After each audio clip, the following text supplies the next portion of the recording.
Caríssimos e caríssimas, eu sou Daniel Nonato, obrigado a você pela paciência, pela sua audiência. Hoje, feriado aqui no Brasil inteiro, também hoje inicia aí o 8º Encontro Nacional do Laicato. Infelizmente, nós não podemos comparecer devido ao trabalho, mas graças a Deus estamos trabalhando, então louvado a Deus por isso. E a gente começa o nosso encontro hoje, cantando a grande canção da minha primeira comunhão, A Mesa Tão Grande e Vazia, de Amor e de Paz. Pão em todas as mesas. Com certeza a festa haverá e o povo a cantar aleluia.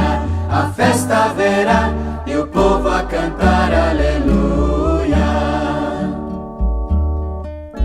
As forças da morte, a injustiça e a ganância de ter,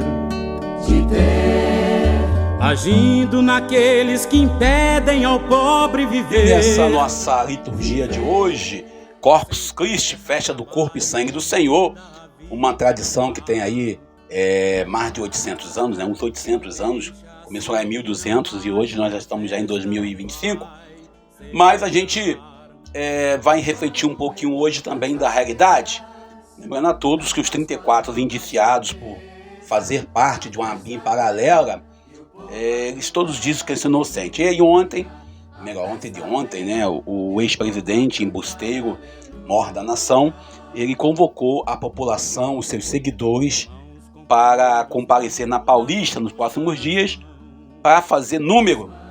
Gente, ele não percebeu que não adianta fazer número, porque isso aí não tem a ver com popularidade, com o número de pessoas que vai atrás dela.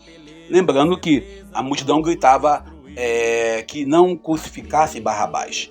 Então, meu irmão, não vem com essa de multidão não, que a multidão às vezes ela vai para um lado e vai para o outro. Também, lembrando a todos e a todas, que ontem eu falei dos prefeitos, alguém já falou que eu tô com inveja.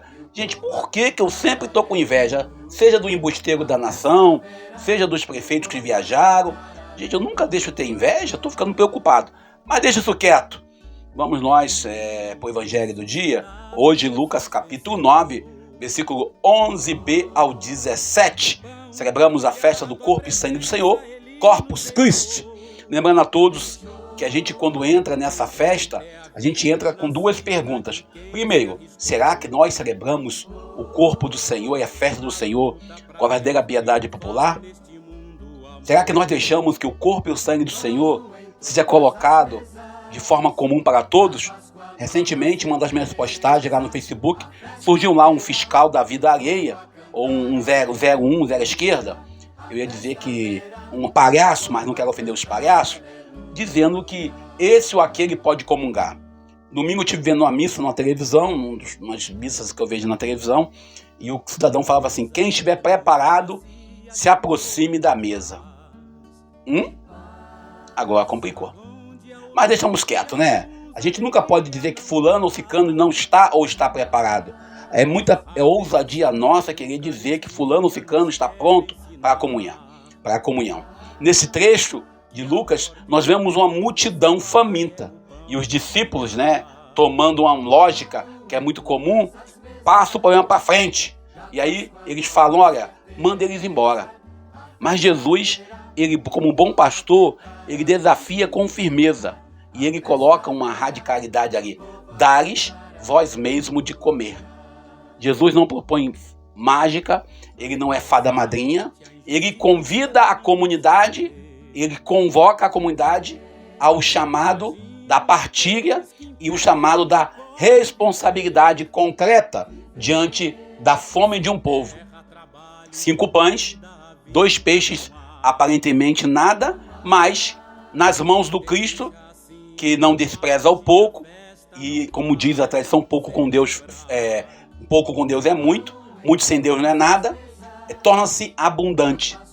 12 cestos cheios são recolhidos no final, são as sobras. E percebemos nesse texto alguns simbolismos. 12 tribos, todo o povo de Deus. Ninguém fica excluído da mesa do reino. Também, a gente olha aqui nesse contexto, 5 pães. A gente vai lembrar que existe na Bíblia cristã e também lá no Torá, no Antigo Testamento, 5 livros. 5 pães representam a Torá. Pentateuco, a sabedoria que sustentou o povo de Israel, a sabedoria que sustenta a comunidade. E os dois peixes? Os dois peixes apresentam a totalidade da criação, corpo e alma, a parte material e a parte espiritual, porque não se pode separar essas duas partes. E a gente olha que os 12 sextos gritam para um reino que é para todos. Essa cena que nós costumamos dizer que é o milagre da multiplicação, não é simplesmente um milagre, é uma denúncia e um anúncio. Denúncia da lógica do egoísmo, como diz Papa Francisco, existe o egoísmo da humanidade. E a grande crise não é a crise climática, como diz o Papa Francisco, né, como dizia Papa Francisco, mas sim a crise do egoísmo. E essa lógica da escassez e também de uma fé inofensiva que não quer se envolver com nada. É apenas uma fé decorativa ou emocional. Essa é a crítica. E o anúncio presente nesse texto é o anúncio da Eucaristia, que se faz compromisso, que se faz partilha e faz que Deus seja presente na vida da gente. E quando nós falamos na fome, a fome não é apenas uma metáfora, como diria lá o querido bispo já falecido, Dom Mauro Morelli, ele dizia, a fome é um regulador, o problema é a falta de alimento. E no Brasil ainda temos 33 milhões de brasileiros que enfrentam a fome diária sem chance de ter alimento. Segundo a rede Pensan, isso não é por falta de alimentos. O Brasil tem muito alimentos, mas é por excesso de injustiça. Uma igreja que se cala diante da injustiça trai a memória do pão partilhado, do pão repartido, trai a memória do ressuscitado. A Eucaristia, que nos lembra Paulo em 1 Coríntios 11, 26, é uma memória viva daquilo que Cristo quis ser, daquilo que Ele é, que Ele se entrega, mas também é um compromisso da comunidade com o crucificado da história. E como dizia Santo Irineu, um dos pais da igreja, nossa doutrina está de acordo com a Eucaristia, e a Eucaristia nos confirma uma doutrina. E ainda sem contar, sem refletir, toda vez eu cito o profeta Isaías e também o profeta Amós, que traz para nós sempre essa denúncia, né? Denunciava que esse divórcio, já que quem gosta de falar de divórcio aí, entre fé e justiça, entre fé e vida, Deus não aceita. Culto que ignora o pobre. Jesus também foi claro quando ele diz, eu tive fome e não me deixe de comer. Mateus 25, versículo 42. A Eucaristia sem compaixão é culto vazio. A antropologia também nos ensina comer é um gesto de pertença. A psicologia nos ensina que não existe somente a fome física, mas também existe a fome de carinho e de afeto. A Eucaristia tem que ser terapêutica, como recorda Papa Francisco. Remédio para os fracos, sustento para os esquecidos. Sem esquecer o Vaticano II, que nos traz que a Eucaristia é fonte ápice de toda a vida cristã. Ou seja, Evangelho Gáudio, o Papa Francisco também, ele traz para a gente culto separado de promoção de justiça é inaceitável. Comungar-se é comprometer-se, é tornar-se pão para o outro. E a gente ainda lembra que a festa do corpo e sangue do Senhor não é apenas no ostensório, mas também na fila dos hospitais, nas periferias, nos lugares que nós não podemos ir, como diz outro, nas periferias locais, geográficas, também junto com os invisíveis da sociedade. A procissão verdadeira continua sendo não apenas hoje atrás de uma hoxa, mas no dia a dia, na vivência do mundo.